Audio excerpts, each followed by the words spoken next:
Welcome to lecture 11 of CS229. The plan today is to wrap up deep learning.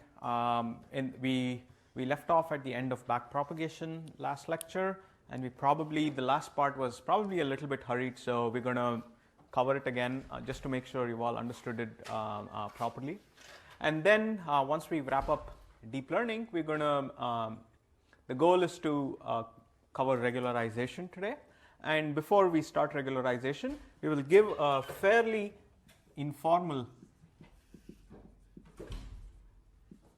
introduction to bias variance, and so just enough so that we can kind of cover regularization in a meaningful way, and we'll go deeper into bias and variance again on the Friday lecture. So to recap, where we left off last lecture was we discussed neural networks. A neural network is basically a composition of multiple layers of computation, where each layer, you can think of them as a vector of neurons, and each neuron, which is represented as a circle in each of these layers, takes as input the entire the output of the neurons from the previous layer, performs some kind of a computation, and the output of this neuron becomes the input for the neurons of the next layer, right? So networks are structured in this compositional way, where the output of one function becomes the input to the next function, and the output of that function becomes the input to the next function, and so on. And in the case of binary classification, where the goal of this network, which is also called a neural network, is to perform classification, the last layer, which is also called the output layer,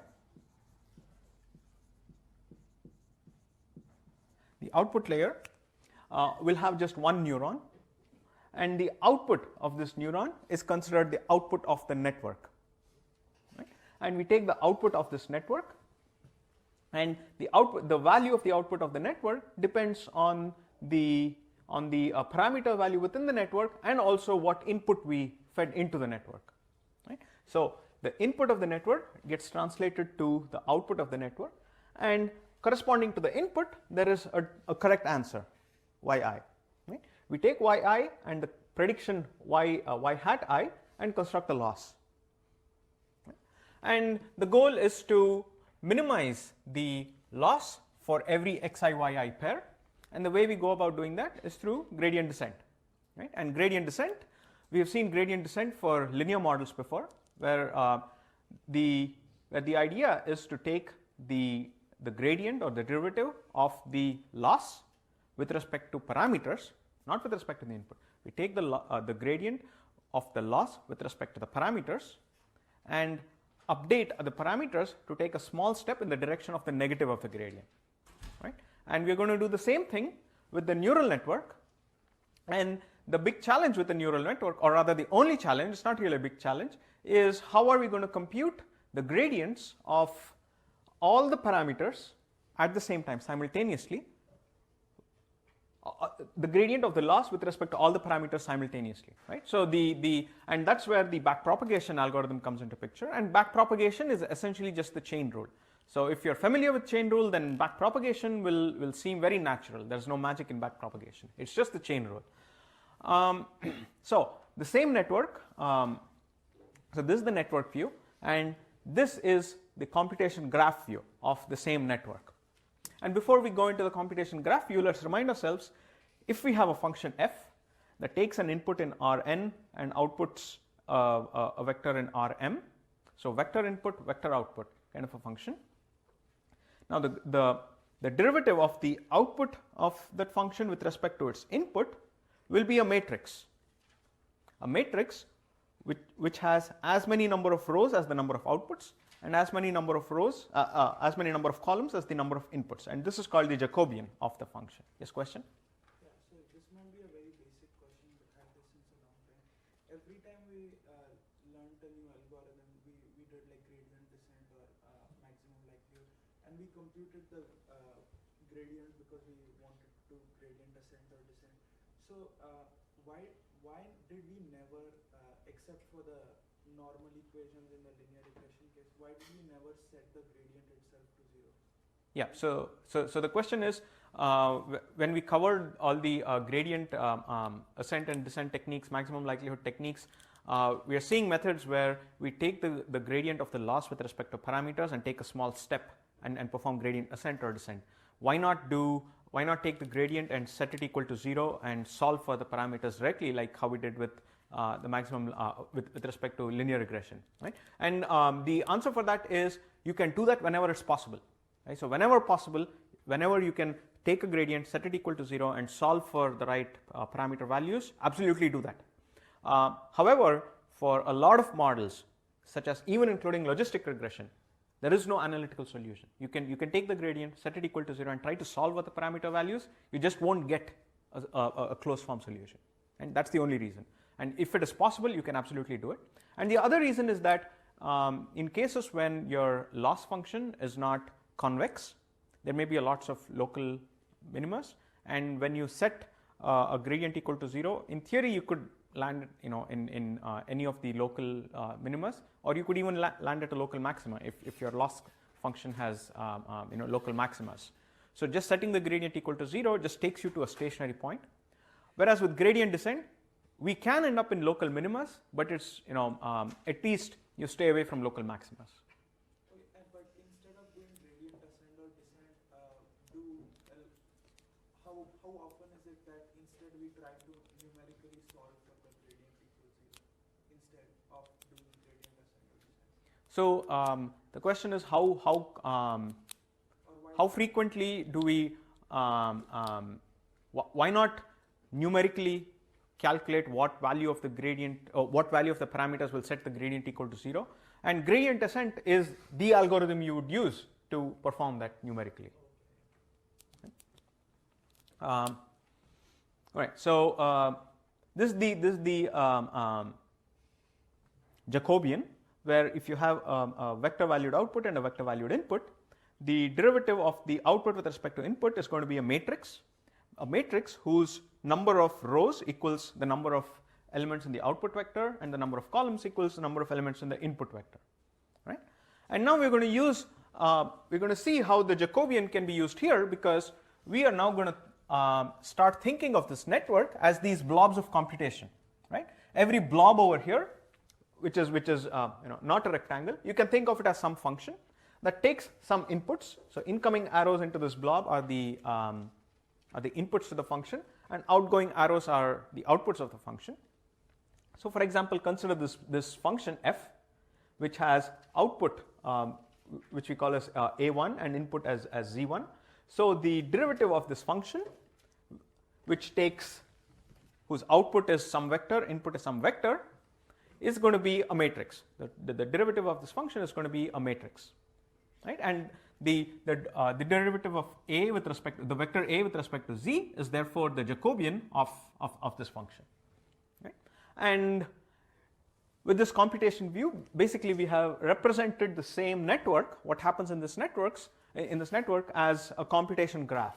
So we take the input goes into the first function, whose functions are the input itself and two parameters. So all the blue blocks are the parameters with respect to which we want to perform gradient ascent or descent. And the first layer takes the input example, two parameters, computes z equals wx plus b, and we call that z. And after that, it applies a nonlinearity. It takes the nonlinearity is applied in an element-wise fashion, and we get a nonlinear output, which we call it as a, right? And this entire set of operations, we call it as one layer. So this makes up a layer, right?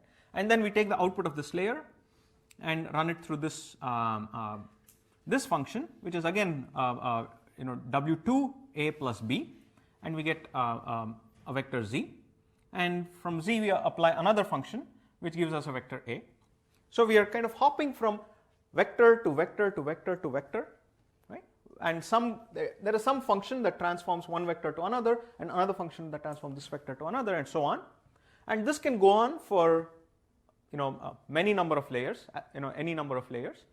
And in general, with such networks, we generally use the term capital L to denote the number of layers. So this story repeats all the way till we come to a L minus 1. So the L minus 1th layer, we take the output of the L minus 1th layer, and now because we are trying to do binary classification, our output needs to be scalar valued, right? And so the functions, this function will have a scalar output. So take this vector as the input, dot it with this W. So WA will now be a scalar. We add another scalar, so we get a scalar, and then apply a nonlinearity again, and we get y hat. So this is the output of the network, right? And once we have the output of the network, we take the yi corresponding to the xi to compute a loss. So in case of binary classification, the loss is y log y hat plus 1 minus y log 1 minus y hat. We take the negative of that for the loss, and that's our loss. Now the goal is to perform gradient descent. We need to take the derivative of the loss with respect to BL, the loss with respect to WL, the derivative of the loss with respect to B2 and W2 and B1 and W1 and so on. Right? And once we calculate those gradients or derivatives, we can perform gradient descent. Right? So that's the setting in which backprop comes into picture. And if you remember the chain rule of calculus, when we need to compute the gradient of, say, the loss, a scalar, with respect to some element, let's call it W2ij. So this is a matrix, and let's think of this as the ijth element of that matrix. If we want to calculate, let me use a different color, gradient of loss with respect to, say, W2ij, right? And the chain rule of calculus tells us that because all these functions are compositions where the output of one becomes the input of the other and so on, we can take the local derivatives of each of these and multiply them out. Right? That's basically the chain rule of multivariate chain rule of calculus.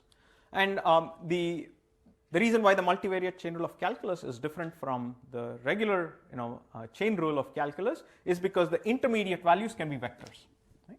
So here L is a scalar, Wij is a scalar, right? But the intermediate values are all vectors, which is why we use the multivariate chain rule of calculus. And what does this come out to? So first let us calculate all the intermediate pieces, and then we'll just join them together. Right? So first, so the picture in mind you want to have is you're jumping from boxes to boxes in our computation graph. So we take the derivatives also boxes to boxes. Right? So first we start from the very end, the loss with respect to A2. Right? So this we're going to call this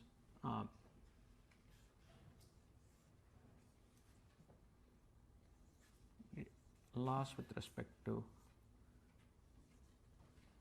A2. Scalar. What's going to be the dimension of this? Scalar, right?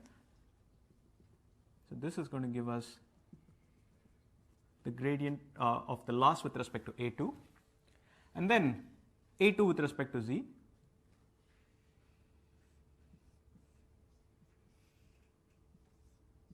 Loss with respect to Z.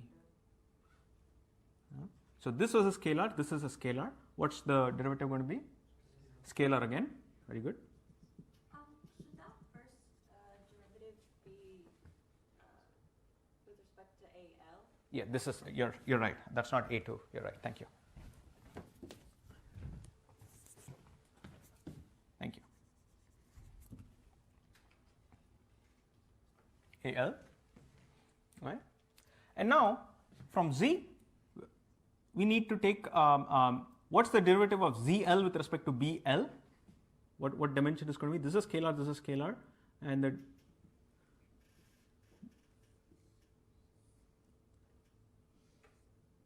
Z L with respect to partial of BL. What's the dimension of this? Scalar, very good. And now what's the derivative of ZL with respect to WL? This is a scalar and this is a vector. Right? So this is going to be, according to the Jacobian view, M, which is the output, is a scalar, and N, which is W, is a vector. So it's going to be a row vector because we have one output and some number of inputs. Right? So this is going to be a row vector partial of ZL over partial of WL. Right? And now, so that was one branch, and we're going to continue down the main trunk of the network. So at each layer we're going to branch off into the parameters, but we're going to continue down the trunk of the network to get to the previous layer's parameters, right? So from Z to A. So Z is a scalar, A is a vector. So the derivative is going to be? It's going to be a vector again, but it's still going to be a row vector. So in this case, I've just written them this way, but scalar output, vector input, the Jacobian is going to be a row vector. Right? Follow this convention. Scalar output, vector input, it's going to be a row. Think of it as a row vector. Right? So this will be del Z L with respect to del A L minus 1. This will be a row vector.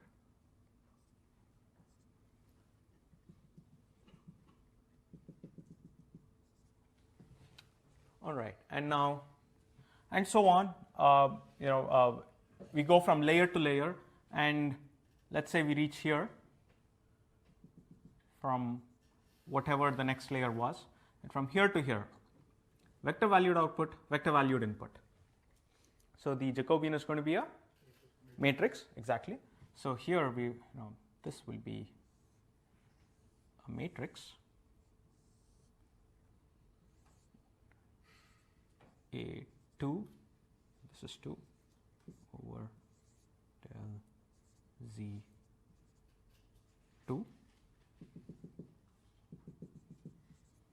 Right? And similarly from here to here, the derivative of Z with respect to B2. So this is a vector, this is a vector. So the Jacobian will be a matrix. However, before at the last layer, before we calculate the derivatives as a matrix, here we are going to make use of the fact that we want to calculate it with respect to each of the elements of the matrix or this vector. And the reason why we want to calculate the derivative of the Z vector with respect to each of the elements separately is purely for computation reasons. Right? You could have followed the same approach and calculated the Jacobian over here and taken the derivative of the vector with respect to a matrix, and you would have gotten something in 3 dimensions. And mathematically that's perfectly fine, but computationally that is going to be very inefficient. Right? So for computation purposes, we're going to take the derivative of each cell in this grid or each cell in this vector separately with respect to the Z vector. Right? And so the goal is to calculate it with respect to Wij. Right? We want to start from a scalar, end with a scalar, and take the derivative which is going to give us a scalar. That's the idea here. So let's see how that works out. So here we want to take consider say the ijth element and from Z, And what's the dimension going to be here? So z is a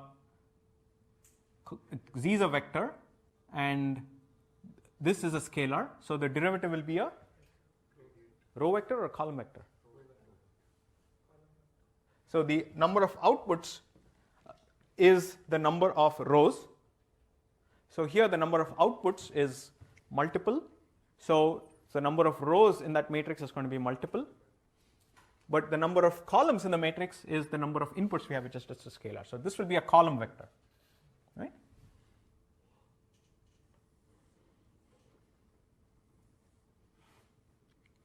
So this is del z2 del w2 ij. All right. Now this recipe can be applied. So we have pretty much. So we are missing this one more. All right. So the z to a is again going to be a. So this is vector output, vector input. So this is also going to be a matrix, Jacobian matrix.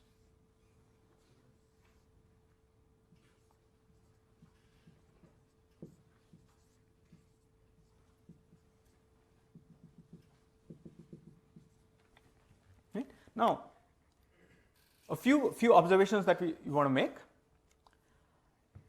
The first is that what we do in each layer repeats in every layer, right? So once we figure out what each of these values are, we can just repeat them at every layer, because each layer is just a repetition. Just the number of dimensions will be different, but the math that we use to calculate the ijth element is going to be the same at each layer, right?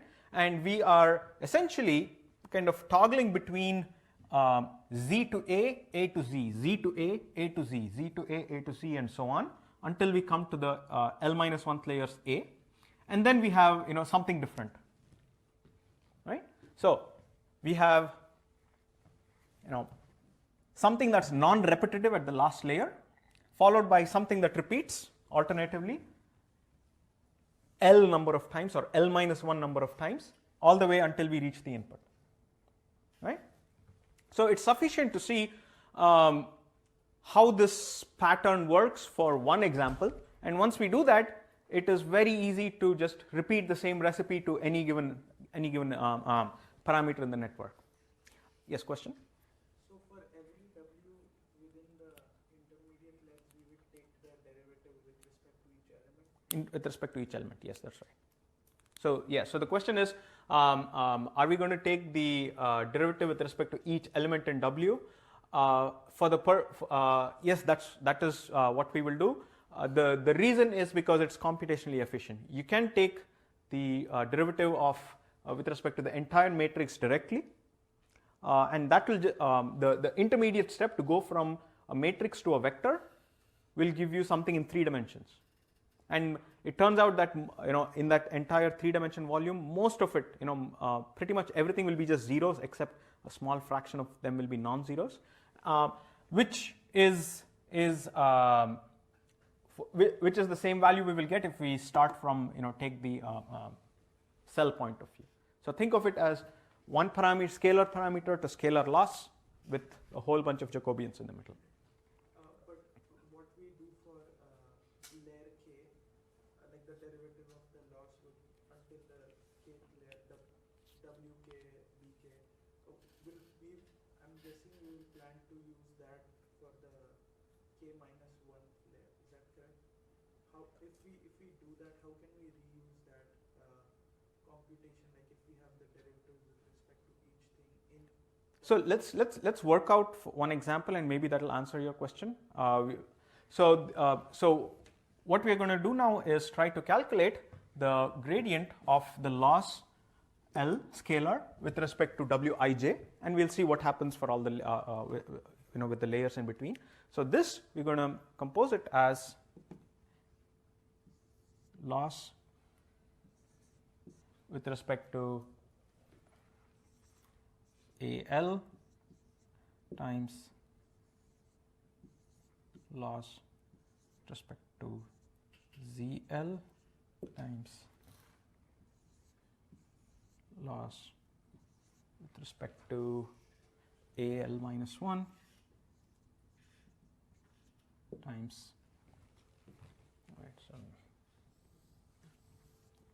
I'm just going to take it down, L minus 1 times loss with respect to Z L minus 1. And can I use a black pen? The only black pen here is, all right, it's writing now. All right, let me use the black pen. So, okay, I'm just going to start all over again.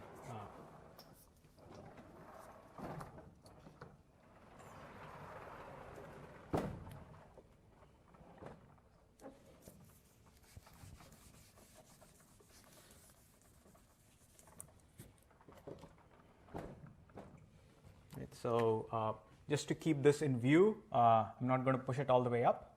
So the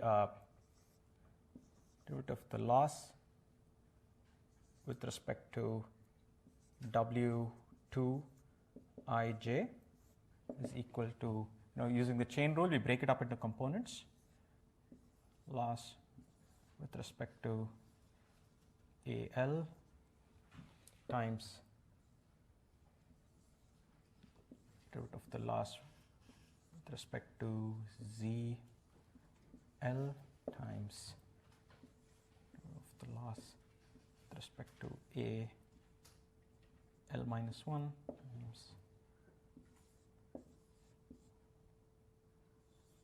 to ZL minus 1, and so on until we reach, let's continue from here, until derivative of A2 times derivative of Z2 times derivative of Z2 times derivative of W2ij, right? So this is just the chain rule. What we derivative of L with respect to A was a scalar, right? So this is 1 cross 1, right? L with respect to Z, sorry, this should have been AL. Oops, sorry. Sorry about that. So this will be AL, and this will be ZL, this will be AL minus 1. ZL minus 1, and so on, right? So L to loss to AL is 1 cross 1. Loss to ZL, AL to ZL was again 1 cross 1, right? AL to ZL was 1 cross 1, and then ZL to AL minus 1 was a 1 cross. So for the sake of simplicity, let's assume that all the vectors have dimension m, right? So I'm just going to call this 1 cross m, right? And AL minus 1 to ZL minus 1, AL minus 1 to ZL minus 1 was just like this, was again m by m, right? And so on until A2 to Z2. A2 to Z2 was again m by m, and Z2 to W2ij was m cross 1, exactly. So this is m cross 1. And it so happens that if we have at each layer, if we have a different dimension, then this would have been, say, ml minus 1, and this would be ml minus 1 till ml minus 2. But there's still going to be Jacobians of matrices, right? And now we can see that the derivative of loss with respect to Wij, this must be 1 cross 1 because scalar output, scalar input. But in the middle, we have all these matrices and vectors and whatnot. And what we will see is that when you start multiplying them out. So this together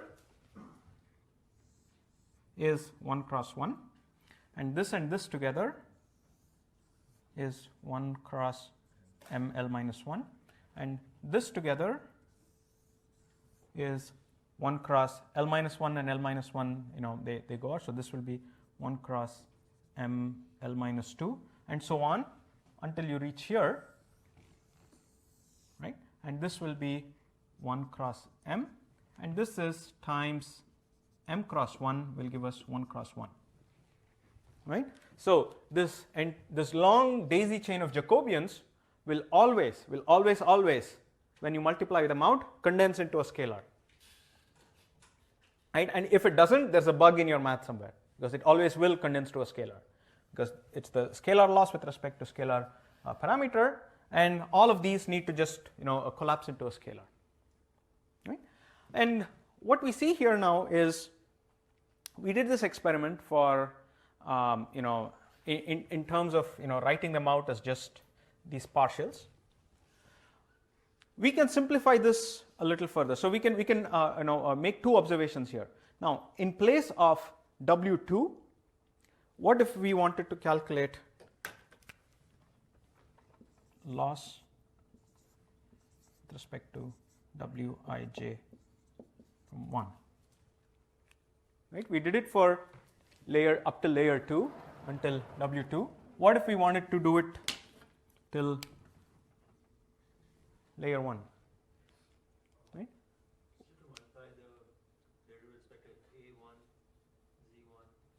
Exactly. So what we do is to calculate the derivative of loss with respect to W1ij, everything we did till Z2 was the same. At Z2 we branched off. Instead, for W1 we continue down the trunk. Right? We take this Jacobian and this Jacobian, and we end up with Z1. And from Z1 we again branch off just the way we did it here. Right? In order to compute the derivative of W1ij with respect to L, we reused everything until Z2, and this is quite a long list. It could be possibly a pretty long list of computation, and then we just ignore what we did in that's specific to that branch of that layer, and then get two more Jacobians and branch off into this layer. Right? That's how we reuse computation. If we were to calculate the loss with respect to Wij and then ignore it, forget it, and then start over all the way again with respect to W2ij, we would be recomputing all these intermediate Jacobians a whole number of times. Right? And gradient backpropagation is an algorithm that tells you what is the most optimal or efficient way to compute these gradients by reusing the intermediate computation as much as possible. Right? So where were we? So if we wanted to calculate with respect to W1j, then this would be, I'm going to call this L with respect to Z2 times Z2 A2 times A1 to Z2, yeah, times del A1 times del Z1 times del Z1 times del Wij of 1. Right? So this whole thing is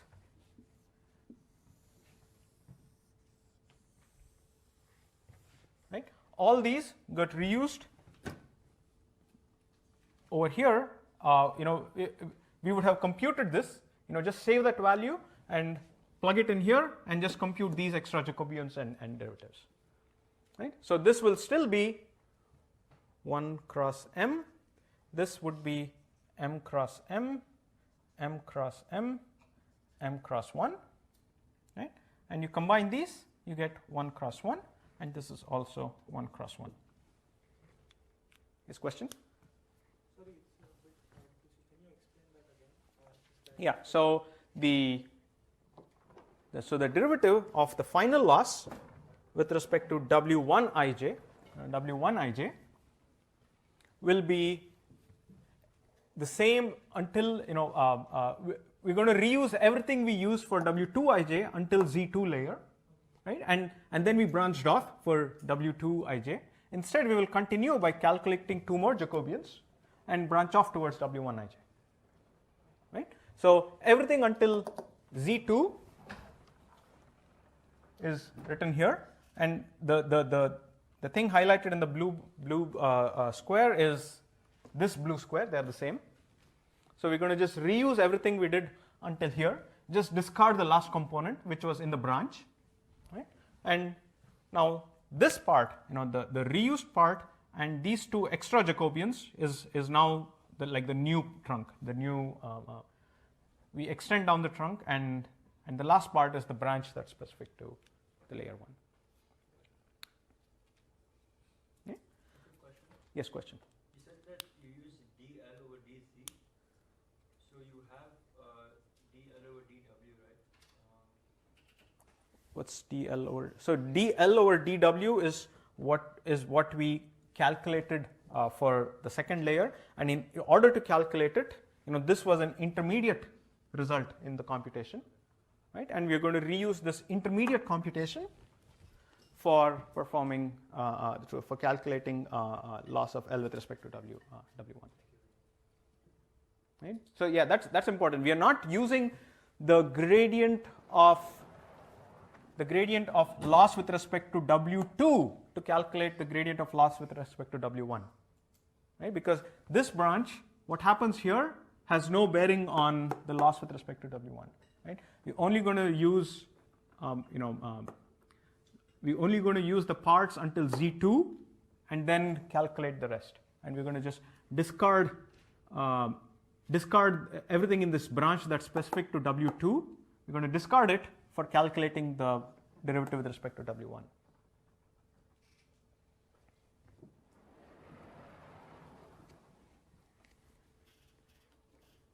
Any questions on this before we see how each of the individual components look? Right. So let's look at this again. Now there are lots of intermediate Jacobians here. One observation that we can do is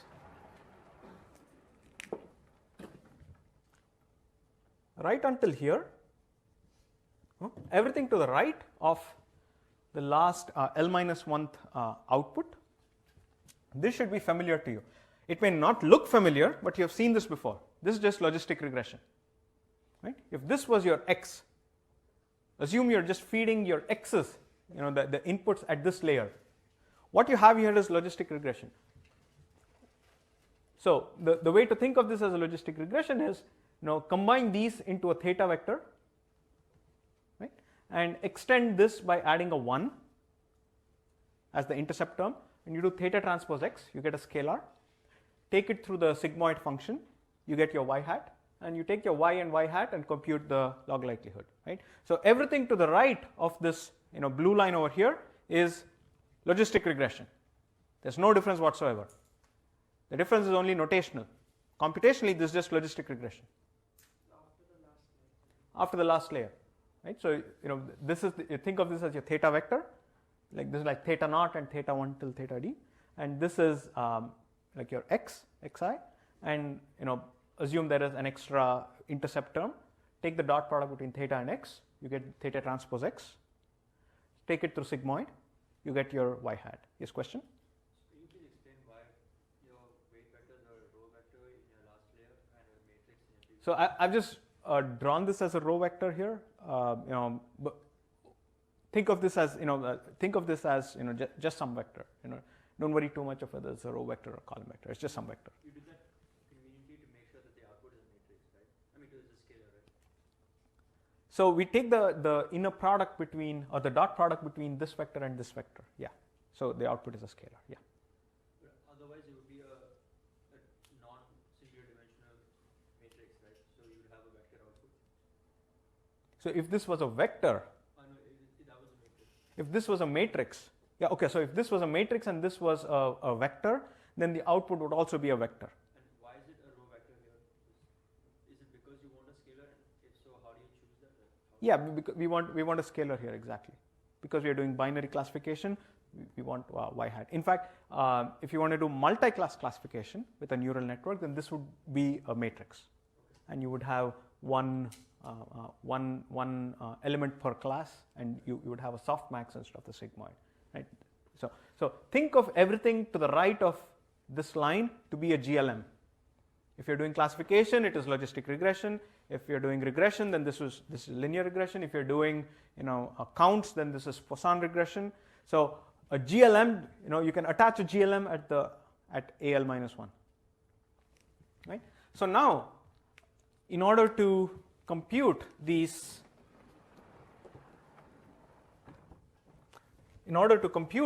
individual parts, we're going to make the observation that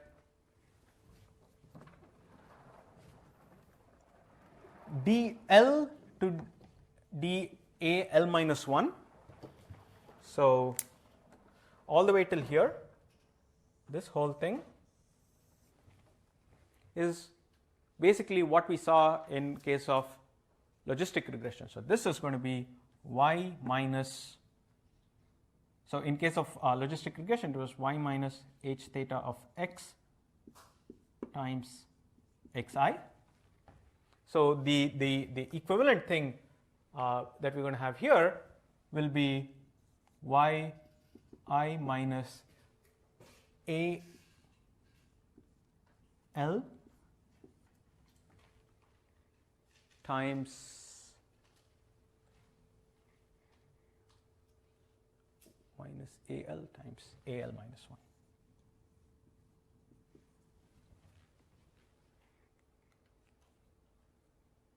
Does that make sense? So everything until here is going to be just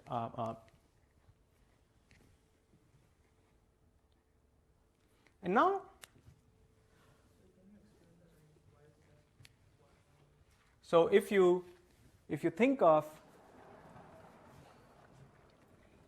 AL minus 1 as like the input of logistic regression. Oh, wait a second. I think I flipped it here. So this would not be AL minus 1, this would be WL.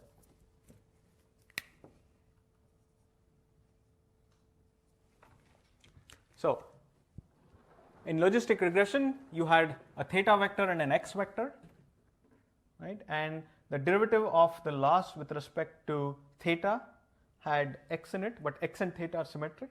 So the derivative of loss with respect to x would have been y minus h theta of x times theta. Right? So here we are trying to take the derivative with respect to. So doesn't the loss have y minus h theta of x times x, not? Yeah, so in case of logistic regression,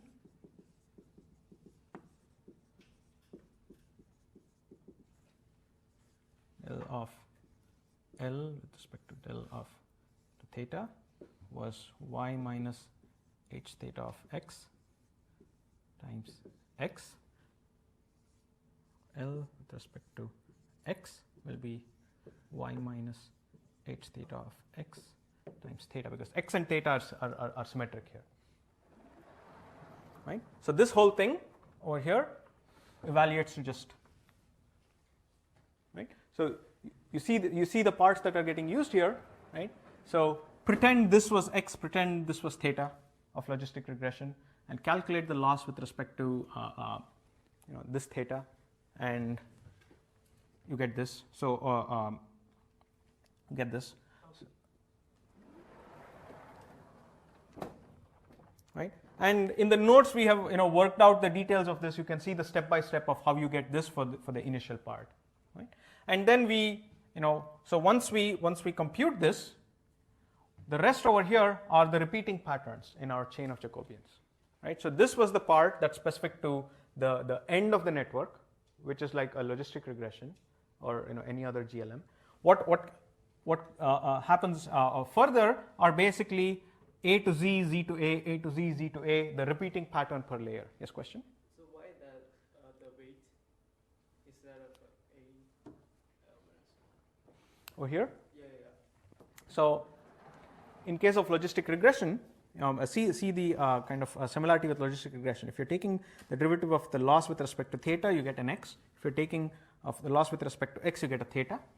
So similarly, if you're taking the derivative of the loss with respect to a, you'll have the w show up here. And if you're taking the derivative of the loss with respect to w, an a will show up here.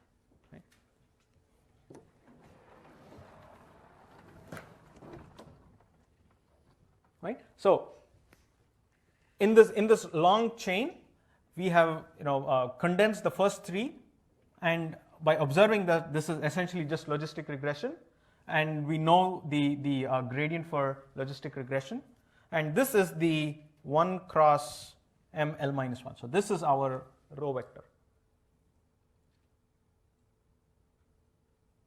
Does it make sense? All the way until here is this, and this is a row vector. So this is a scalar, this is a vector, so this is a row vector. Now until here, now we've got the row vector, so on, and now we're going to calculate these matrices, right? And the matrices are again pretty straightforward. So d z by dA. So let's try this.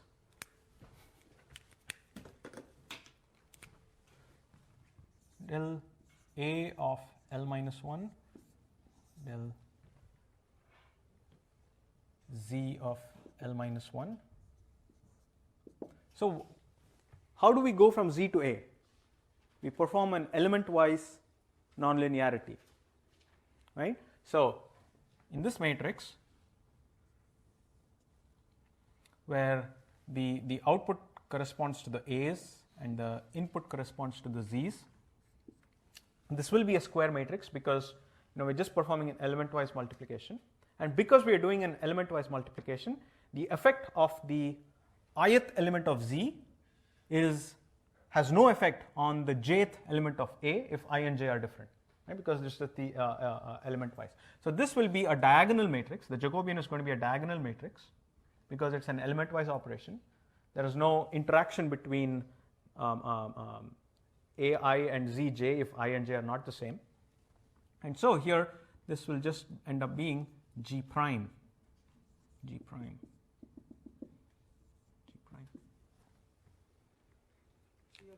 and Z are both vectors with the same dimension. Yeah, so AI equals G of Zi.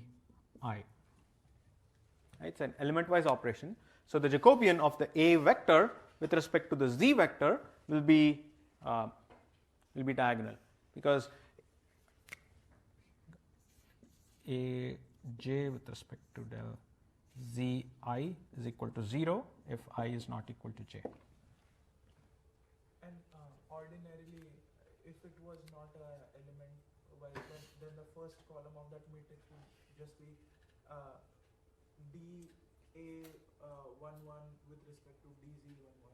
Right, exactly. So if this was not an element-wise operation, then here we would have dA1 by dZ1, d1 dA2 by dZ1, and so on until dA whatever m by or n by dzn, and so on. So you take every possible partial derivative of the output with respect to the input, and that's your Jacobian here. And here, just because we are doing an element-wise operation, all these are zeros. Right? So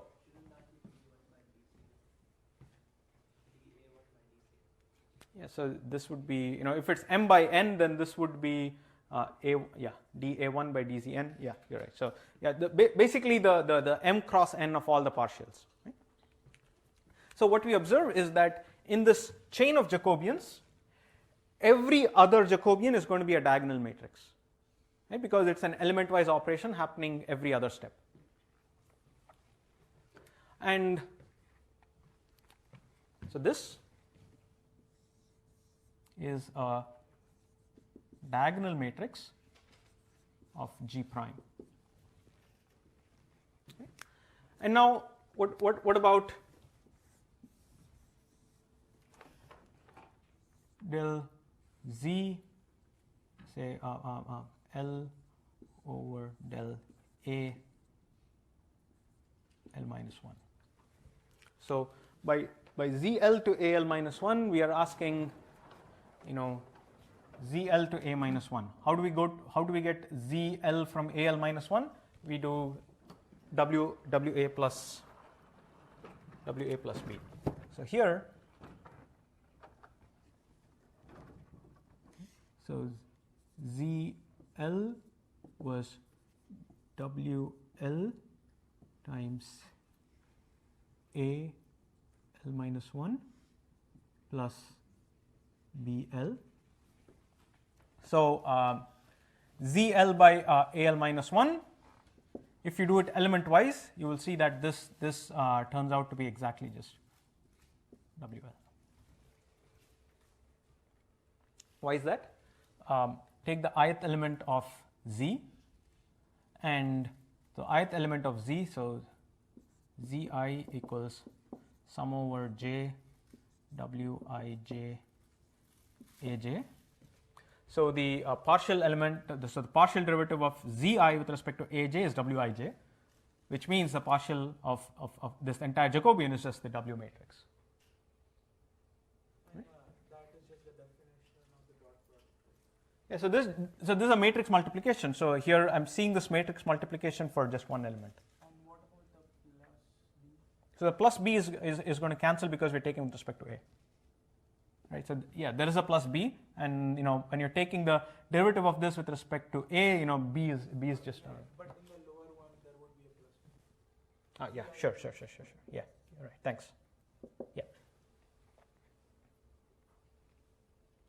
Right. So what we saw, so the initial part is a linear model followed by a diagonal Jacobian followed by a Jacobian which is the L minus 1th layer times a diagonal of G prime times W L minus 2 and so on, right? So this long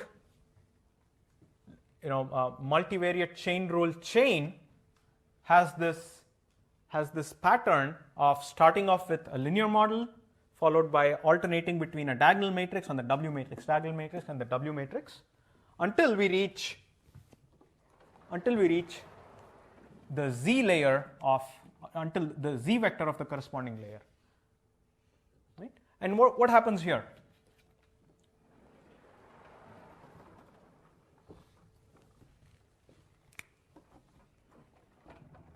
Partial of, let's call it Z2 with respect to Wij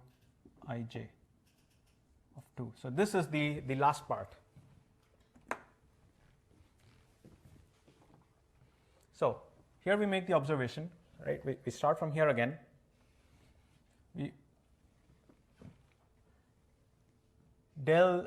So the partial of Z2 with respect to Wij, we see that Wij only interacts with Aj. So this actually is so after making this observation, make this other observation that the numerator here is a vector and the denominator is a scalar. So this Jacobian is a column matrix, right? Output is vector, input is scalar. So the rows is a vector, input is a scalar, right? And we also observe that the role played by Wij only impacts Zi. So Wij has no effect on any other Z. So what does this mean? So it's easy to so Z equals W times A. So Wij, so you can think of the ith element of Z as the dot product between the ith row of W and the A column vector, right? And this is equal to the dot product of this times A. So any Wij, any cell can only impact the Zi element of, or the ith element of Z. It has no impact on any other element of Z, right? So this Jacobian will have zeros everywhere except the ith element, and this ith element is going to be AJ.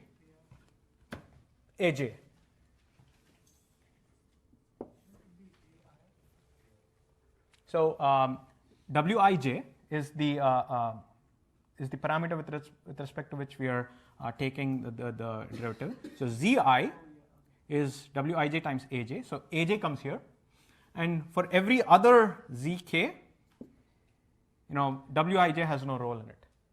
So it's going to be zeros everywhere except Aj at the ith position. Does that make sense? Right? So this vector over here is a column vector with Aj in the ith position and zeros everywhere. Now what does this mean? So we have a row vector over here and a column vector over here. Right? Now if we take the dot product between this row vector and this column vector, we get the answer that we are looking for. We also observed that the column vector has only one non-zero element and everything else was zeros. Right? And when you take the dot product between such a column vector and this row vector, because most of them are zeros and only the ith element over here is non-zero, this dot product will be the ith element of this row vector times Aj. Does that make sense? So we have some vector times 0 everywhere, Aj at the ith position, 0. So this dot product is, let me call this B1 through say Bk. So this the dot product of these two will be just Bij.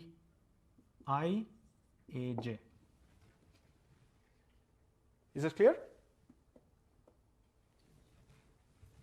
So partial of L with respect to Wij is the ith element of this row vector times Aj. So let me write that here.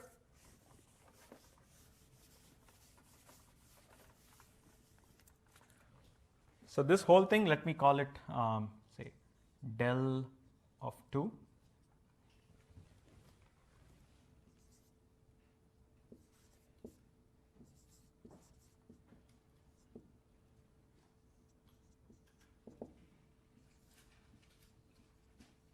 Dot product with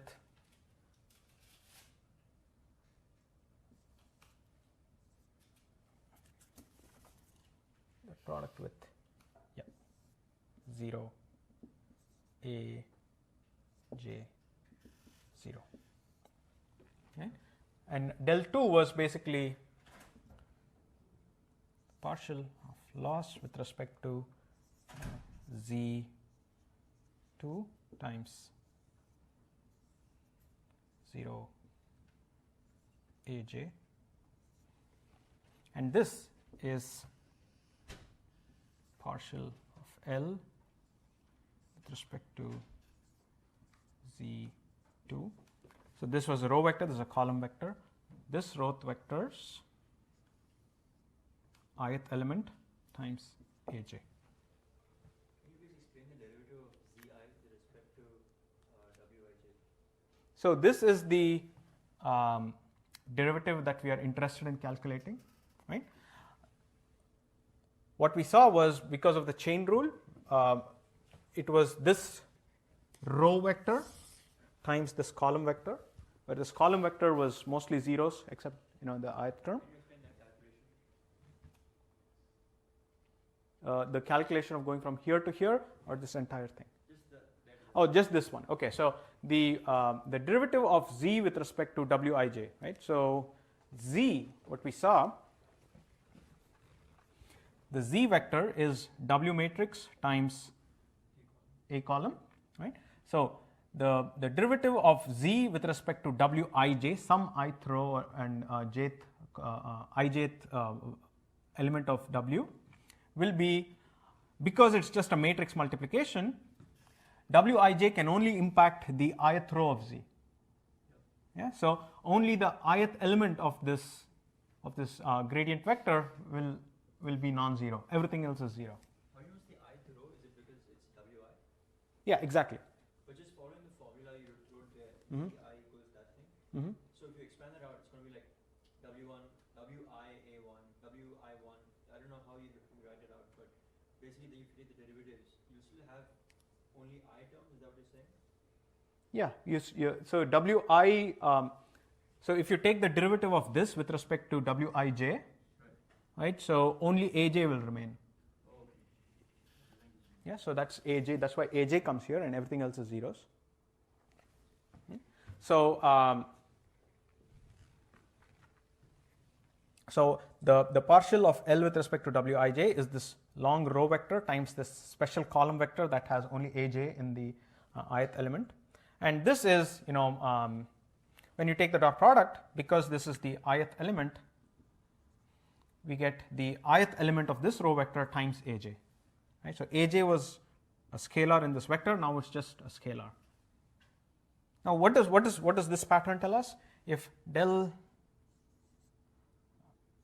L with respect to W2 is now therefore just the outer product between this and this.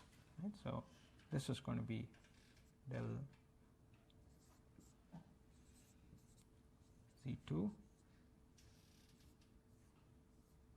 times,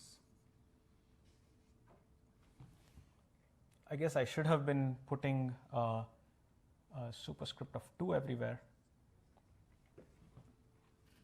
A2 transpose. Right? So this from here to here is just linear algebra notation. Is this clear?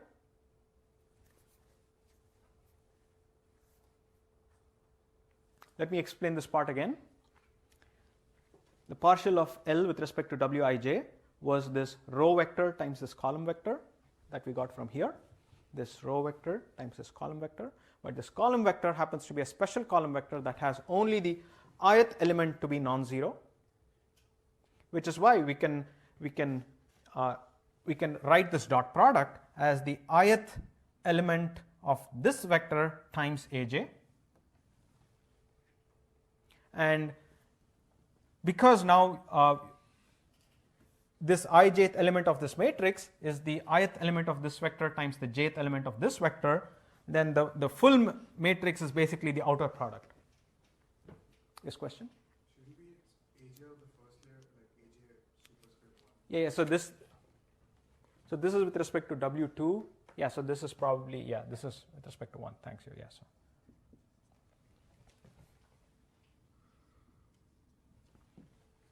And this is also A1. Anyways, the main idea here is how we went from this special column vector having just one non-zero element into this notation, and from this notation, when we extend this into the full matrix, this just becomes the outer product.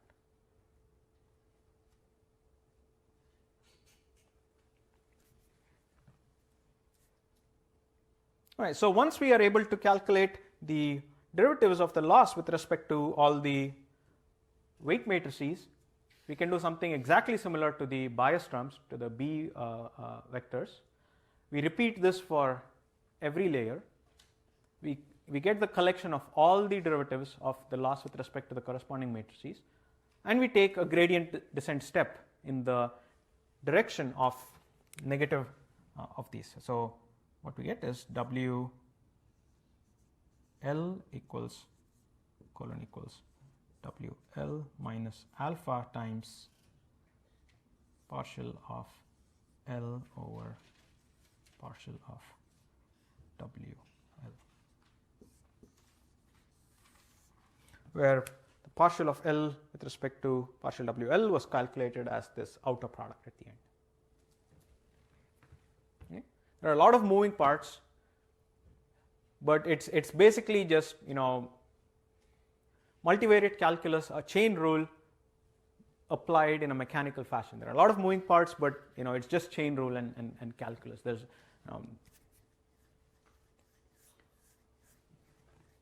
yes, question. When you actually do that, and do you, because of the dl over dwl term, and that has dl over dz in it, so I'm guessing you start by converging for wl first, then wl minus 1, and then you converge on that. Yeah, so I guess the question is, is there a preferred order in which we perform this with respect to the different L layers? The way we generally do it is first we calculate the partial L with respect to WL for every layer, and in order to do that, in order to reuse computation, you want to start with the last layer first and then work your way backwards because you're reusing lots of computation. And then once you have the full collection of your partials, these can be done in parallel because once you have this matrix, you're only updating the Lth layer's parameters using this matrix. And so this update can be done in parallel for all the layers, but to calculate the updates itself, you want to do it serially, starting from the final layer and working your way backwards, because you can reuse a lot of the intermediate computations. And that is because of the dl over dz thing. Exactly. So we're going to reuse. In order to calculate del L by Wij1, we're going to reuse everything until Z2 and get a few more, 2 more Jacobians and calculate calculate the branch specific to the first layer. So because we are reusing a lot of these intermediate values, you want to start at the end and work your way backwards, and that's why it's called back propagation. What do you mean by calculate 2 more Jacobians? Yep. So what I meant by calculate 2 more Jacobians is, in order to calculate W2ij, we would have calculated everything until Z2. And now in order to calculate with respect to W1ij, we reuse everything we did until here and get 2 more Jacobians. And The first one will be up till z1.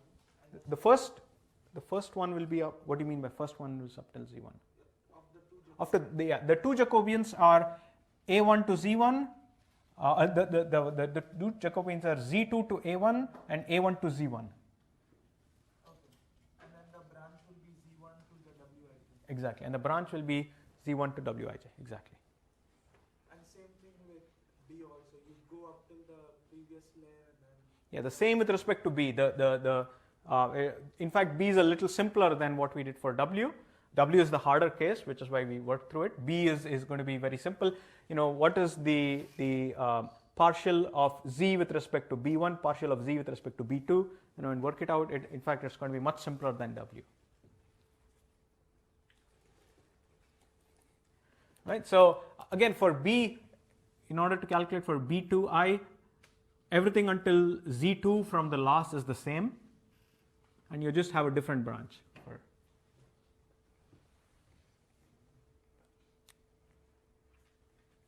Right.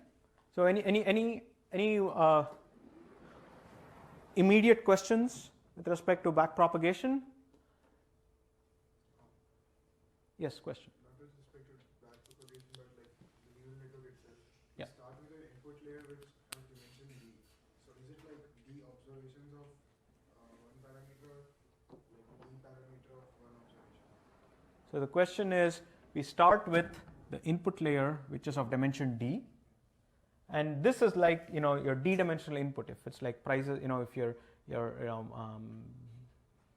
like if you're trying to do some kind of say a linear regression, then these are the features of your x's. Okay, so this is like One example. This is one example. That's why I write x superscript I. So this is one example. so we'll have like for n examples we'll have n networks. Yeah, so I'm coming to the multiple examples next. So all of this we've seen it with respect to one example, right?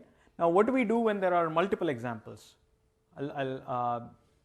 Before I jump onto that, I want to make sure there are no outstanding questions on backpropagation. Right? It is fine if you haven't understood all the details right now. I would recommend you to go back and work through the notes and work out these parts yourselves. And while you're working out through the math step by step, the key steps, the key points to have in mind is to break down the big problem into this smaller steps where there are these two steps, A to Z and Z to A, that repeat over and over, and the Jacobians of those are very simple. So Z to A is a diagonal Jacobian, and A to Z is just the W matrix. So this will always be just the W matrix, and this will always be diagonal of G prime. Do you mean the other way, right? A to Z and then Z to A? Now, A to Z is the W matrix, Z to A is G prime, the Jacobians. Because you went through G, so the derivative of A with respect to Z will just be the diagonal of G prime. Derivative of A. Yeah. So yeah, A to Z will be always a diagonal matrix. Z to A will always be just the W matrix, right? And this you can repeat it depending on how many layers you have. And once you reach the final layer, this part is just like logistic regression or any GLM in general. So GLM, diagonal W, diagonal W, diagonal W, and then you have something that's specific to the branch. And the part that's specific to the branch is this special column vector that has only Aj at the ith position for Wij. Right? And you take the row vector and you take the column vector, you evaluate it, you get the value for del L, the derivative of L with respect to Wij, and then you observe that this is just the ith element of one vector times the jth element of the other vector, and so the derivative with respect to the matrix is just the outer product between these two. Right? There are a lot of moving parts, but pretty much straightforward. So should there be a transpose where? Over here?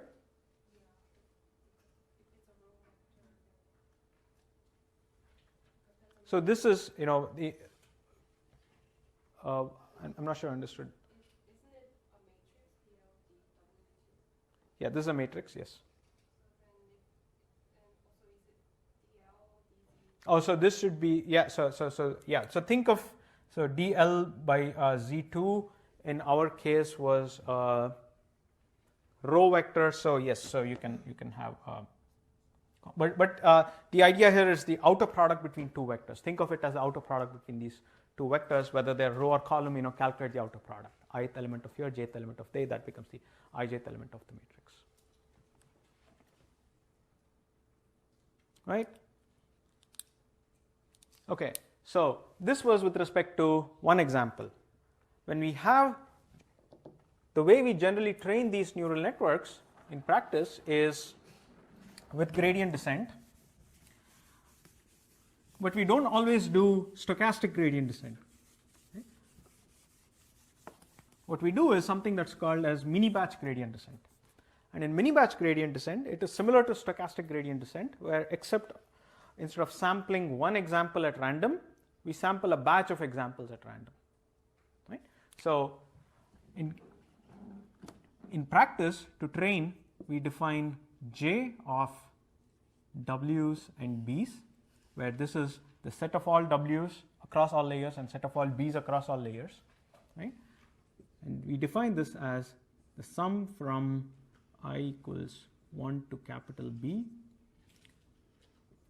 loss of y hat I, right? So where B is size of mini batch, right? So when we are now working with, so far we consider X to be a vector. But if you are working with a mini batch, let's see what happens. Let's see what happens in the first layer. So in the first layer, we have Z1 was equal to W1 times xi plus b1. Right? So this was a, let's call it m by m, or so m by d. If assuming the output of the first layer has dimension m, x because it's the input has d dimension, and b also therefore has m, and z is also a vector of size m. So, and this is of dimension d, right? So w times x will give us a vector of size m, right? And this is a vector of size m, and output is a vector of size m, right? And this was all fine when we were, let's put a cross one to just, this was all fine with respect to one example. Now what happens when in place of xi we take a mini batch of x's? So what happens if we do w of 1, which is still m by d, and in place of x we have a mini batch of x1, x2, xb. So this is now d by capital B, right, plus b1, and this is still m by 1. So this matrix multiplication will give us something that is m by b, but now we are trying to add something of dimension m by 1 to an entity of dimension m by b, right? But this doesn't work. You can't add to a vector and a matrix, or two matrices or two vectors whose dimensions don't match exactly, right?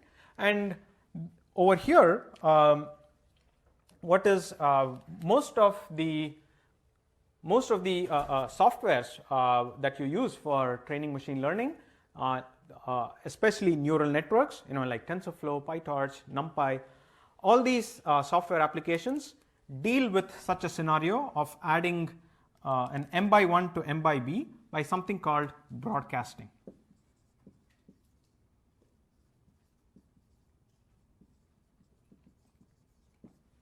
Right? So when you're implementing your neural network in your homework, which is there in your homework 2, you might wonder how you're going to take this m by b dimension and add a b and add an m dimension vector to it, and as long as your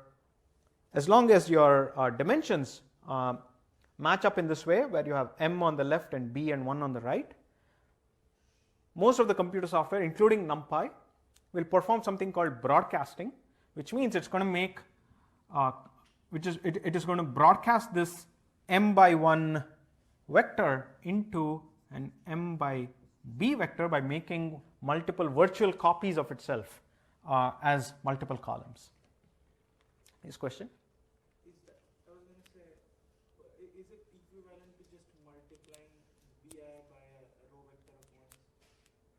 So the question is this, would it be equivalent to multiplying b by what? A row vector of 1. A row vector of 1s.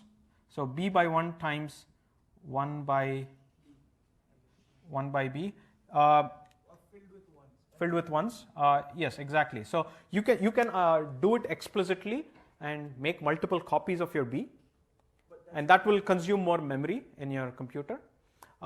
Whereas broadcasting is this, you're probably going to come across broadcasting errors when you're doing homework. When things are not So broadcasting is this feature in most computer software which work on matrices, where it makes multiple virtual copies of this vector to match up the dimensions.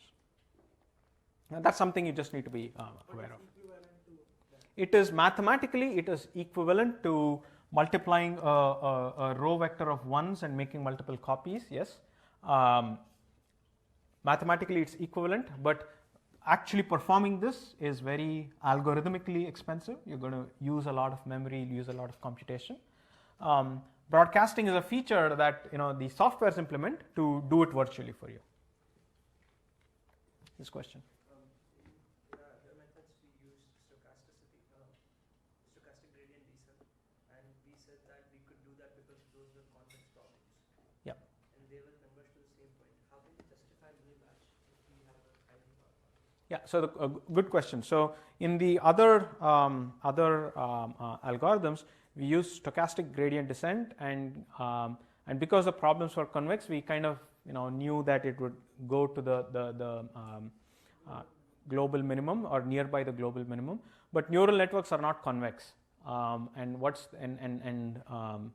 does stochastic gradient descent make sense in neural networks? I guess is a very good valid question, right? And the answer there is it is valid. If you look at the theory of using stochastic gradient methods, so there are certain conditions. So again, this is for your reference. So if you want to go deeper into this, look up stochastic approximation.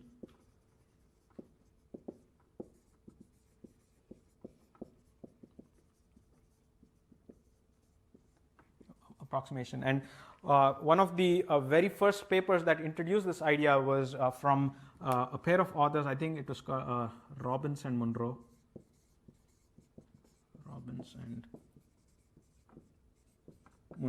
So when they introduced this whole idea of stochastic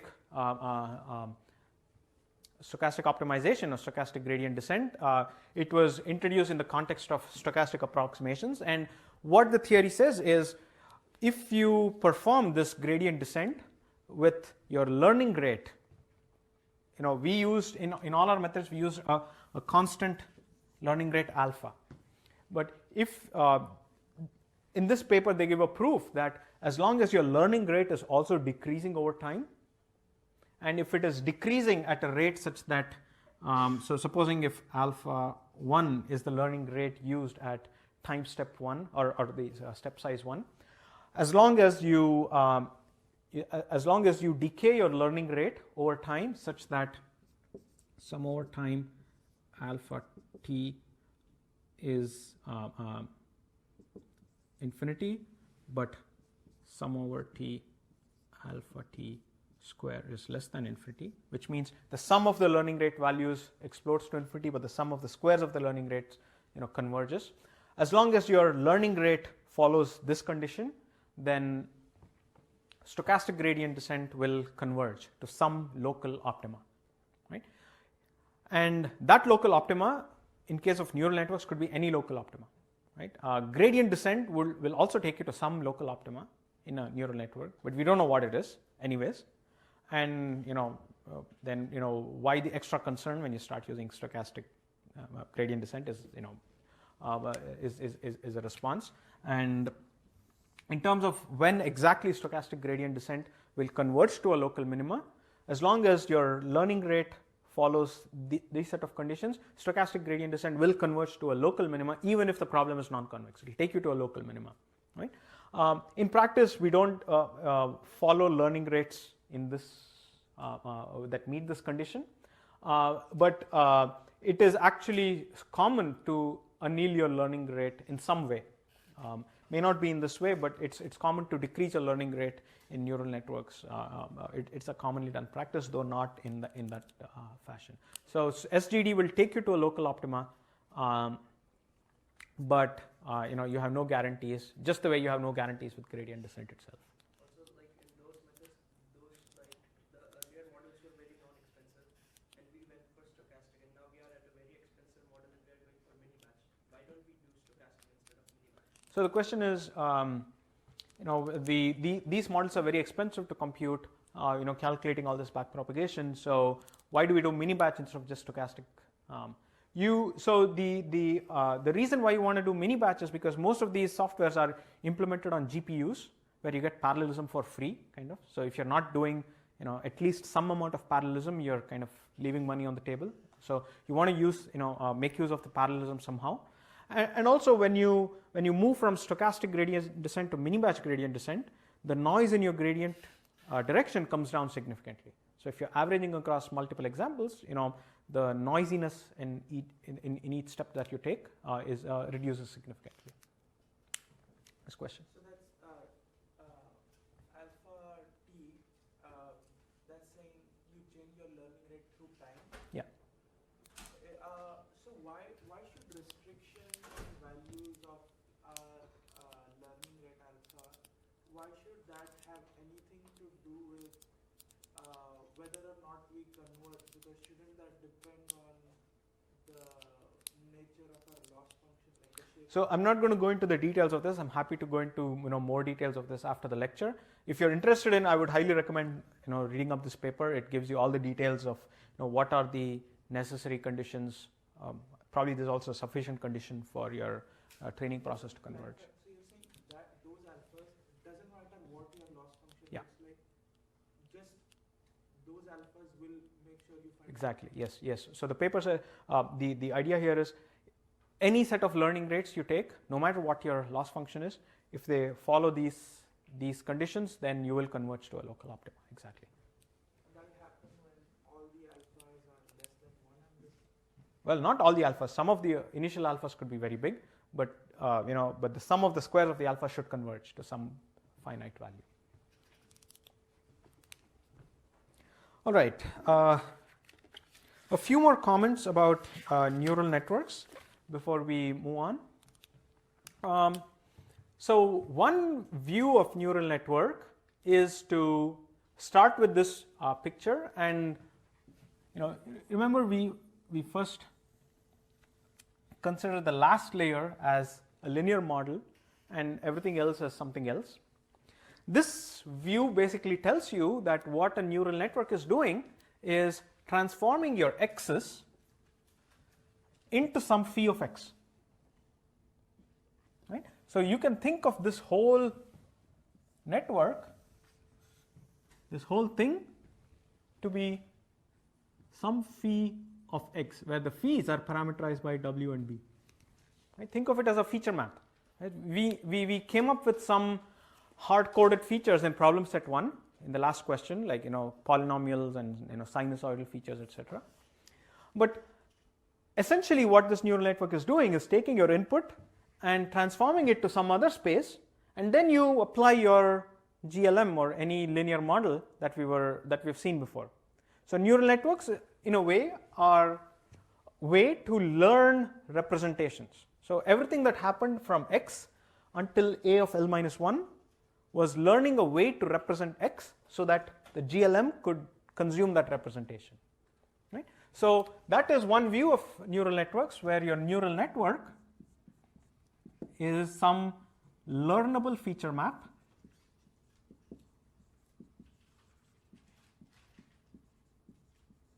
plus linear model. Right? In case of linear models, we would only learn the parameters over here, but in the case of neural networks, we are jointly learning the parameters of the linear model and the parameters of the feature map. Yes, question? When you say jointly, do you mean everything simultaneously? Everything simultaneously, exactly. When we do gradient ascent or gradient descent, we are updating the parameters of the last layer and the initial layers all at the same time. So in a way, you're trying to learn what the right parameters of the linear model needs to be, and also at the same time learning what are good representations that are going to help my linear model. Right? So in fact, one of the leading conferences of deep learning is called ICLR. It's a academic conference that's kind of dedicated to deep learning, and the name of ICLR stands for International Conference of Learning Representations. Right? So that's what deep learning is doing. It is learning representations so that you can apply linear models that you're already familiar with. Right? Which gives some interesting additional perspectives. That is, once you have a feature map, I guess what I'm about to say, beyond this point about neural networks are not some things we're going to ask you in your exam, but are good to know, especially if you want to get into machine learning research. Associated with every neural network is a kernel. A kernel, which given two examples, xi, xj, is the phi of xi transpose phi of xj, where the phi is the thing that takes you from x to over here. Right? So every neural network kind of comes with an implicit kernel, where the kernel is represented by this explicit feature map. Right? Which means now this gives you a way in which you can use neural networks with Gaussian processes. Right? In Gaussian processes, you needed a kernel to tell you how similar or dissimilar two examples were. Right? And over there, you can use neural networks. There are ways in which you can learn kernels, which means you can learn these neural networks for that GP process, and that's a very elegant way of combining Gaussian processes and neural networks, where a neural network becomes the kernel of your GP. There are also a few other interesting results with neural networks. So there is another interesting, I guess, link to Gaussian processes, where there's another paper which shows that a single layer neural network, which means one hidden layer and one output layer, where the input are your x's and you have one hidden layer and one output layer. As the number of neurons in the hidden layer tend to infinity, then the neural network becomes a Gaussian process itself, which is another interesting link between Gaussian processes and neural networks. If you're interested in those papers, make a post on PRs. I'm happy to share links to those papers. However, the other interesting idea of neural networks is this thing called the universal approximation theorem.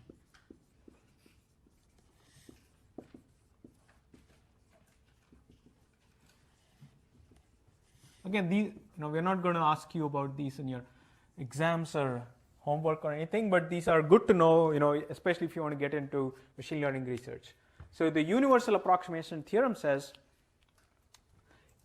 if you have a function, say y equals f of x, where x, assume it's from Rd, and y is in some R, let's call it k, right?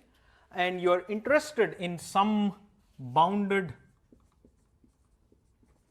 region of x,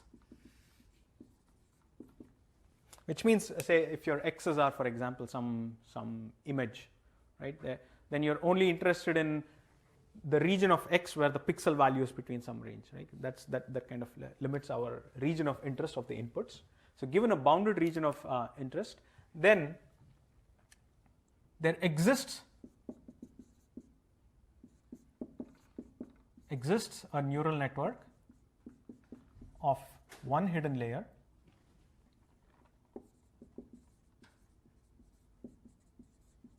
which means your input layer is x in Rd, your final is y in Rk, and you have a hidden layer, a fully connected hidden layer,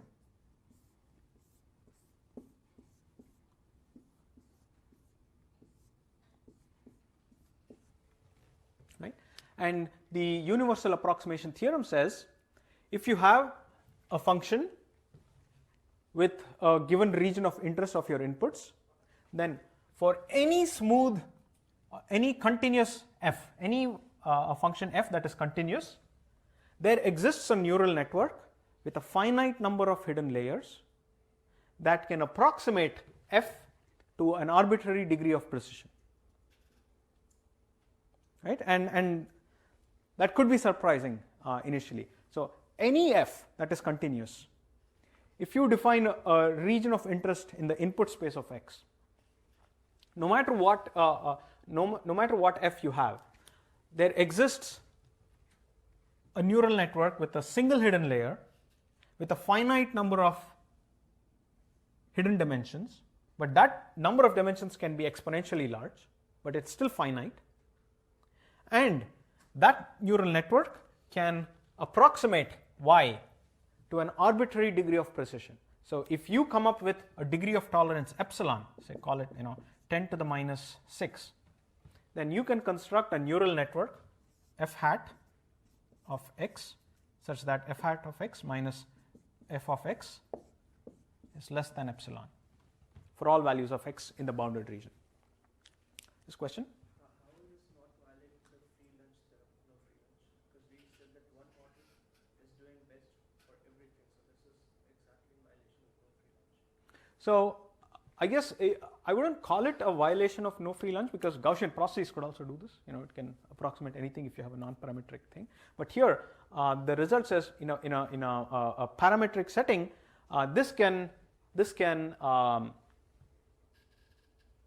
basically mimic f to an arbitrary degree of precision. Right? You throw in more input layers, then your degree of precision improves. But yes, question? Sorry, on the right hand side, that's you still connected to a GNM, right? No, it's just this. Consider the output over here, no nonlinear. So that's already the prediction. Yeah, if you think of that, you can construct a network like this, where so if you think of your y as a scalar valued, then I guess you would just have one cell over here. Why bother with more than one hidden layer at all? So yeah, I'm coming to that. So right, so it tells you, the universal approximation tells you that any function, continuous function f, can be approximated to any arbitrary degree of precision with a one-layer neural network, as long as you're willing to have lots of hidden units. However, so that's basically a theoretically, a mathematically true valid result, and that's probably a big reason why there's a lot of interest in neural networks, because it has such good expressivity power. However, the catch that comes with this is it does not tell you or give you a recipe of how to recover that function or how to recover that configuration. It doesn't tell you that with gradient descent you can reach that configuration of the network, right? And it also doesn't tell you how many samples of x and y pairs you need to mimic it. There are lots of catches that come with it. But it's still a valid mathematical result that by adjusting your parameters in some way, it doesn't tell you how, but a configuration exists where it mimics any continuous function f to an arbitrary degree of precision. Yes, question? Does it need to be continuous, or is there any further requirements on the function?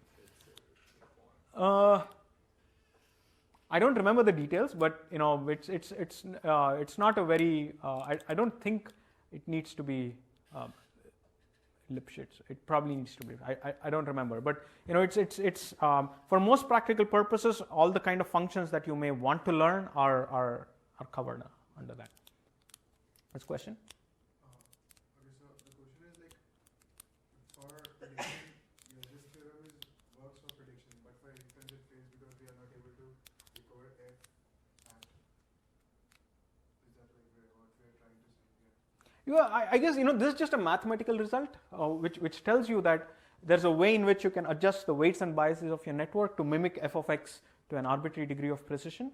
That's just a mathematical result, and you probably want to view it outside the context of your data and test set and whatnot. But that's still a valid result, and that's basically kind of spurred a lot of interest in neural networks, because hey, they are universal function approximators, and as long as I have a good enough data set that that's kind of representative of your function, and maybe gradient descent will get us there, but there's no proof that gradient descent will get you there, but maybe it does. Can we extract the mimic of the function? Like if this theorem estimates f hat to be the mimic, can we extract f hat, like what f hat There's no algorithm of how to extract such f hat. All it tells you is that there exists an f hat. So we can just make predictions using it. Again, I would not think of it in the context of a prediction versus learning versus inference. All it's telling you is there exists some configuration. It doesn't tell you how to reach that configuration. Right? So now neural networks are therefore, in theory, the hypothesis class of neural networks. If you're able to afford a pretty large intermediate hidden layers, the hypothesis class is pretty big. You can approximate any function you can or continuous function you can think of in some bounded region of input, and which kind of forms a nice segue to our next set of topics of bias variance trade-off.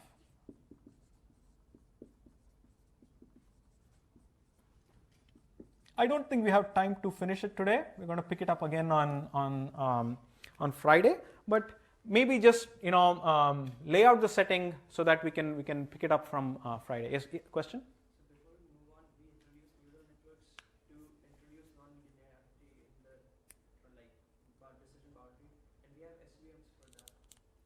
And if you go a decade back, everyone preferred SVM, and now everyone wants to go here. What changed, and how do they compare to each other? Good question. So the question is, we use neural networks to come up with nonlinear hypotheses, and a decade ago or so, SVMs, with kernels, could also do nonlinear decision boundaries. And why is the recent, trend or shift in interest towards neural networks and away from SVMs? I guess few possible reasons or likely reasons. One is SVMs require you to handcraft a kernel. It's you need to use your intuition to come up with a good mathematical kernel for it to work well. The second is whereas in neural networks the feature map is kind of learned from data, right? You don't have to construct a mathematically valid kernel. The data and gradient descent will kind of figure out a reasonable implicit kernel in this case. The other reason is because neural networks are very computational intensive, right? They are extremely computationally intensive, especially as you add more deeper layers. And they are also very sample inefficient. By sample inefficient, what I mean is you need a lot of data for the neural network to work well, right? Whereas other algorithms are a lot more sample efficient. They kind of work at their maximum capacity with a lot fewer data sets. And recently, the trend in computing is that a lot of data is now digitized, like pictures or images, or you get a lot of images which are digitized now. And also, there's a huge jump in computation with GPUs and stuff, right? So the two obstacles that were kind of holding back neural networks, lots of computation and lots of data, are kind of now met. Another, in terms of algorithmically, there hasn't been a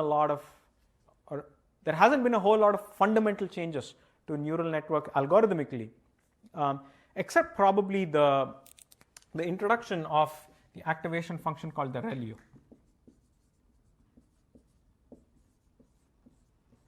which we saw the other day, which is equal to max of 0, x. Right? So ReLU addressed one, I would say, problem with neural networks by of making it very deep, which was something that's called the vanishing gradient. We probably won't be covering vanishing gradients, but the idea there is if you have an activation function that looks like this, and if your activation function, the input to your activation function is some z value here, then the a value will be whatever 1, but the derivative over there is pretty much 0. So the Jacobian will just be, it has zeros everywhere else, but these elements will also end up being zeros. So you take the gradient of the next layer multiplied by a Jacobian that's 0, then everything behind are pretty much going to get 0 gradients. So this problem was kind of solved with ReLUs, and it's kind of a, if you look at it, it's kind of hacky, right? It's just a, but in practice it works pretty well. And so the trend in increasing in computation power and increase in data, and with very few algorithmic improvements like this, is probably why there is a renewed interest in deep learning. There is a kernel associated with every single neural network configuration, and SVMs are basically dependent on kernels. So if you just design a neural network, would anyone ever need to go back to SVMs now, or do people actually use SVMs anymore? So yeah, so the question is, there is a kernel that we showed that every neural network kind of implicitly defines a kernel, that's associated with its feature map, and SVMs use kernels. So why, is there a reason to use SVMs again? And the answer is actually very few people use SVMs, except there are still probably a few cases where you don't have a lot of data. That's kind of one regime where neural networks don't work well if you don't have a lot of data. And over there, others, more simpler methods are still commonly used. Another interesting thing that might be interesting is you can train a neural network with in this way, and just use it as a feature extractor to map your examples to some higher level feature space, and then you can feed that into other algorithms. That's something that people do as well. So train a network on your full training set, right, and learn this feature map, and then on other on the same examples, kind of chop off your network at this stage, extract the features that the network learned, and then say train like a random forest or some other algorithm on this representation of your inputs. That's people do that sometimes as well. Was there another question? Yes. You're talking about the ReLU. Doesn't it have a bigger vanishing gradient problem, because everything on the left, like everything that's less than 0, Yep. like at least the sigmoid had some sensitivity on both sides. This guy has like all vanishing gradients on everything. Yeah, so the question is, in ReLU, won't you have vanishing gradient problems here? The answer is yes. Over here, the gradients do vanish. However, the input that goes into activation is actually the output of some linear transformation, right? Which means it's going to be different for different values of x. So yes, over here the gradient is 0, and that is a problem of ReLU, and people have come up with kind of, again, hacky fixes for it. They call it leaky ReLU, where leaky ReLU is, it's like this until 0, and then it has a much smaller gradient over here, right? So, it's like instead of it being exactly 0, everything, it has a small negative slope. So there are fixes or ways around it, but in practice, ReLU seems to work. Why would you do something like that? Like there are infinitely many non-linearities. Yeah. That seems so crazy. I mean, it's easy to compute, so it's inexpensive to compute. And going back to this question about SVMs, is there a universal approximation theorem for SVMs also? I'm not familiar with the universal approximation theorem for SVMs.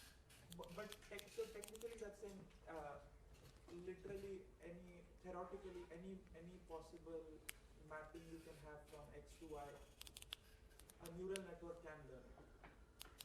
As long as it's continuous and you're interested in some bounded region of input space. Okay, and you said something about that theorem doesn't guarantee that you can actually learn that mapping, that feature map. But I mean, like you can't, you won't learn those W's and B's which have the correct feature map. Why? Can you elaborate more on that? What does that mean? Why can't you do that? So all I said was the approximation theorem doesn't offer you a recipe of how to recover that network. It just tells it's an existence theorem. It says that such a network exists. That's all the theorem says. And why would it not be? So you're saying the only problem with actually achieving that some ideal optimal configuration is that we might get like something like mini that gradient descent might get trapped in a local minima or something? So there are many challenges in order to even get it, right? So how many samples of x and y pairs do you need? You know, that right there you have like an obstacle if you want to train it with gradient descent. Right? Anyways, so that's fine. So the main idea that you want to take away from this is that neural networks are extremely expressive. The set of all hypotheses that a neural network can represent can be extremely large. Right? Linear regression was limited to just straight lines, right? But neural networks are in a way, much bigger, and which kind of, will lead us to the next topic of bias variance trade-off of, is this always a good idea? Is more expressivity always a desired thing? And we'll jump into bias variance trade-offs on Friday. And to just wrap up today's lecture, I would kind of stress upon the idea of backpropagation. Think about it in terms of this daisy chain of Jacobians, where each of the Jacobians are pretty easy to compute. It's either a diagonal matrix or just the W itself. The end of the neural network, we've seen it before. They're just linear models. We've seen GLMs. And the gradient over here follows just like a linear model, and then you have a daisy chain of Jacobians. And the branches to each of the W's and B's are, again, very simple math. The notation may be a little confusing because you have these zero vectors full of zeros with only some elements non-zeros, and you kind of view them as outer products, etc. But that's, again, straightforward linear algebra. Work through it, once from the notes, and hopefully that should be clear. If not, post on Piazza. All right, we'll stop today. Thanks.